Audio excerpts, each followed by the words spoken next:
So now we've finished, I'm just going to add one little extra bit to this, because if you look at these designs, some have got a shape here, which is what we call an irregular shape, because it's like a pentagon, but it's got straight sides. So let's have a look at how we do that. So I'm going to take a square, I'm going to drag it on. Once I've dragged it on, I'm going to go to this tool here, which is your nodes.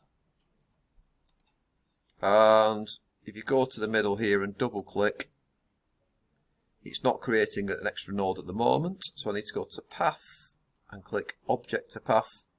Try again. Once I double click, it creates a new little pathway there for us. And you can just pull that up and adjust the shape however you want. Once we've done that, click on the arrow and we want it right at the back.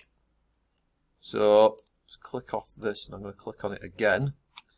And then I'm going to go to object and I'm going to look at the different layers. You've got lower and raise.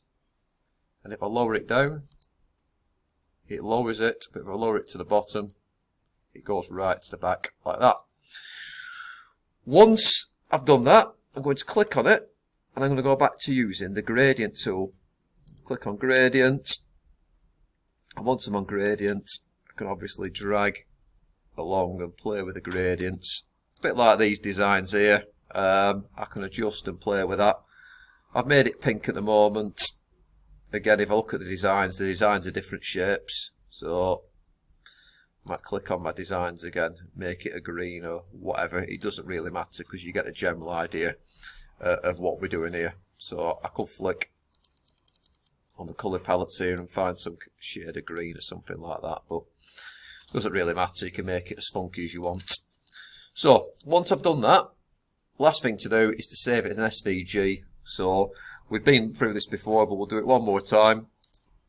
So saving it as a vector graphic, we go File and we go Export, and on this one we drop it down to a plain SVG, and here we can adjust what folder it's going into, what name we're calling it. So Home Fit logo,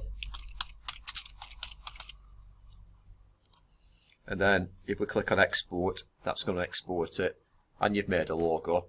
So once you get going with Inkscape and you've got your designs and you're planned up, you can make one of these logos within 15 minutes, half an hour. It's a really, really good little free package, is Inkscape. Have fun with it, and we'll look forward to seeing your finished products. Off you go.